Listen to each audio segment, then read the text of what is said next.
something we had not done in a long time. But I thought our preparation was spectacular leading up to that game. I thought we were very dialed in, very focused. I thought our defensive presence and focus was as good as it's been. If you took away live ball turnovers, I think defensively we would have, been just been sensational. But obviously the job on the glass that we hammered that.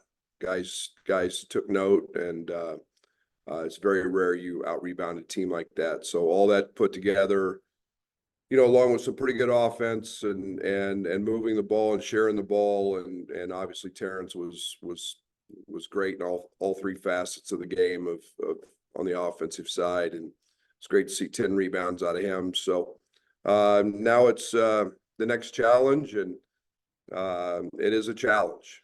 Florida Atlantic, in my opinion, is as good a basketball team as there is in the country. This is the best passing team in college basketball, bar none. I haven't seen anybody even close to having the skill level of and the ability to pass. There's not a bad passer on that roster. Vlad Golden is, in my opinion, the real deal. He is an elite rim protector. He's a tremendous post-up option. And then they surround him with four guys that can all really shoot the ball. They're unselfish. Four guys in double figures.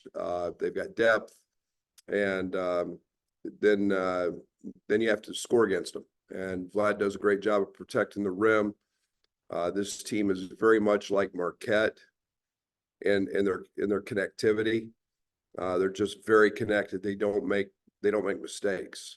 They don't blow switches. They talk. They communicate. And I see as I dive into them why they were a Final Four team last year, and why they're ranked as highly as they're ranked. They're very good, and it'll be a great challenge for us as we head into the Garden tomorrow night. Brad, your defense is one of the top-ranked teams in the country so far by the metrics, but how much does this Marquette game prepare you for Florida Atlantic, and how will they test your defense? Yeah, very similar. Golden and Oso are different. Golden's a low block scorer. He's I'm not going to do him an injustice. He's an elite rim runner. He's just not Oso in that area. But they're both great rim protectors, but they all shoot it. I think they're a better shooting team than Marquette. They have multiple weapons. I think their ability to play fast like Marquette, it's going to be a big key in the game.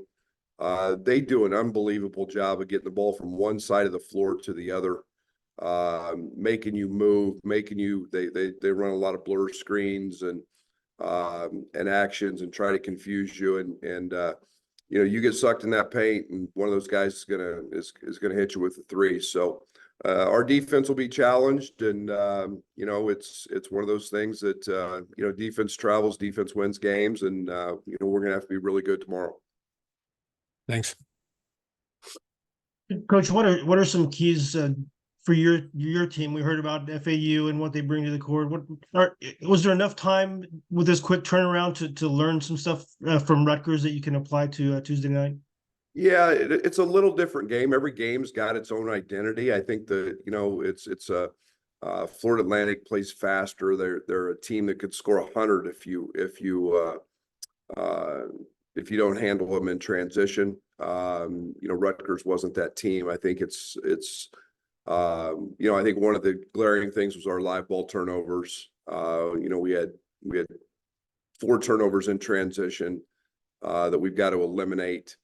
We've emphasized some of those things, and they weren't forced. They were just poor decisions, and we've got to clean those decisions up. But there was also a lot of really, really positive things, Doug, on the offensive side. And, some of the things we worked on, we just simplified and and then let guys play in space and you know, took advantage of some of our size at the guard spots and you know, that's stuff that it seems like positives for the future. Brad, it seemed like Marcus was really able to hunt out some of those mid-post opportunities in the last game. How are you approaching that? Is that something maybe you dial up, or he gets a sense of the matchup and then goes into that? And how much of a value can that action be? So he's going to be a huge value. I like it when we're finding those organically. There's some, yeah, we want to, you know, we want to dial up.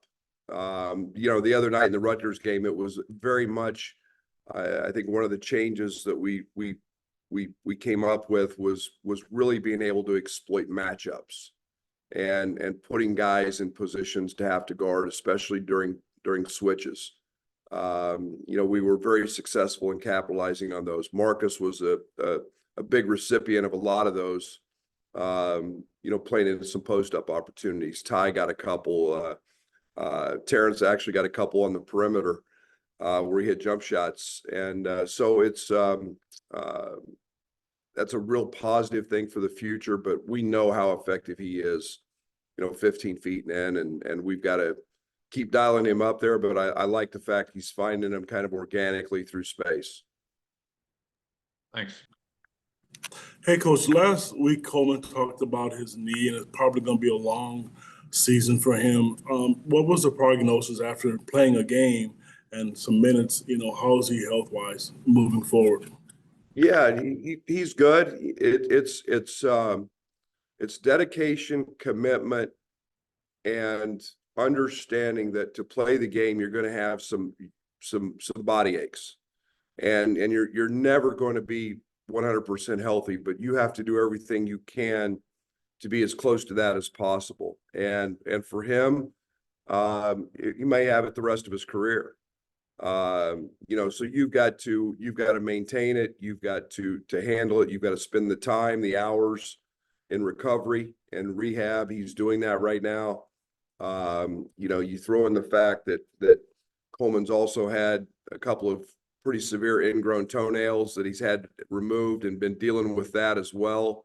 You know, so the lower parts of his body have been pretty beat up here in the last 6 weeks. So, you know, anybody who's ever had an ingrown knows how painful those can be, and he's had to have them, you know, cut out. So, you know, he's just got to maintain it. But his knee felt good, and we were pleased to see that because he didn't log a ton of minutes because of foul trouble in the first half, but came out of that with flying colors. Thank you.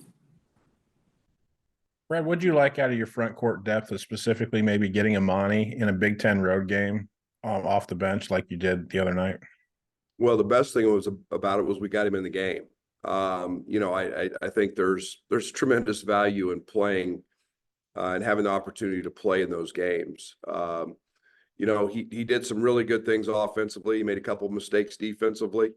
But you know, those are all teachable moments and things you learn from, and you get over that nervousness. And, you know, I say this all the time, they're real games, you know, when you're playing against other dudes who are pros and upperclassmen and been through it. And for Monty to go out there and do that was great. I thought that you know, Dane was really solid in the first half, and yet the way the game played out, you know, Coleman was fresh. He didn't play a lot in the first half. His mobility, what we were doing offensively was just such that our front court was outstanding, and defensively, you know, they're a big reason we're one of the top 2-point field goal percentage defenses in the country. And so I've been really pleased with that, with all three of those guys. Brad, kind of similar vein. Dre obviously didn't need scoring the other night. And Justin and Ty played well, especially in the second half. Was Dre just a feel thing about not getting in the game? Yeah.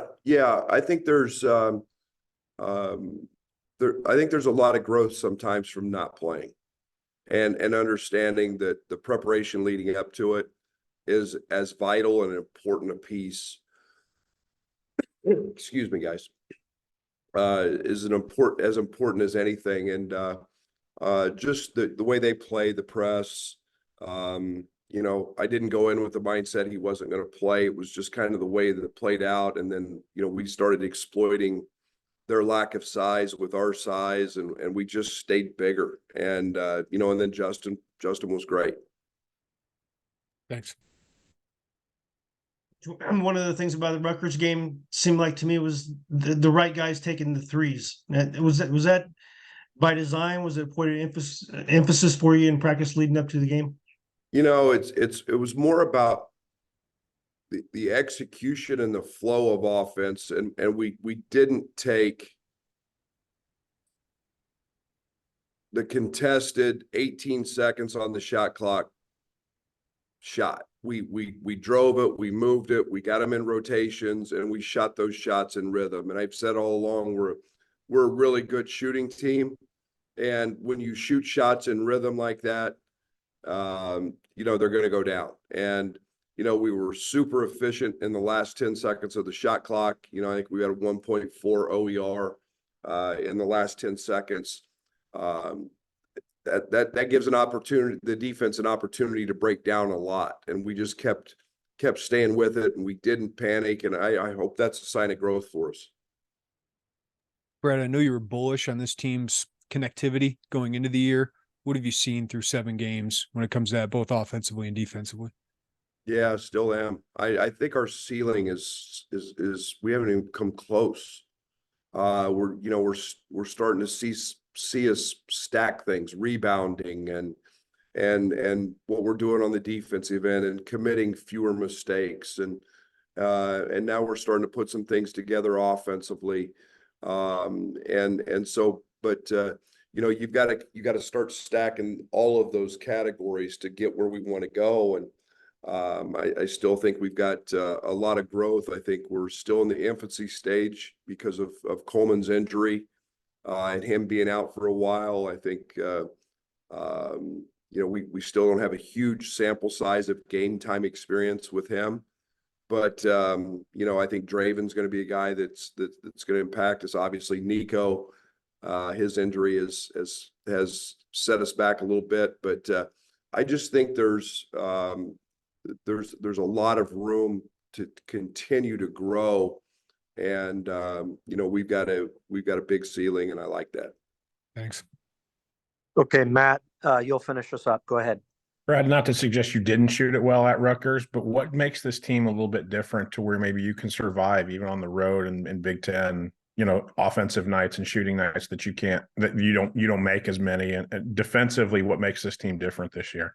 Yeah, I think our size impacts people. I think, you know, it's you know, if you put it in the right perspective, I don't know I mean, everybody saw Ty's dunk in transition. You know, I mean, he put the thing behind his head and tore the rim down. How many point guards do that?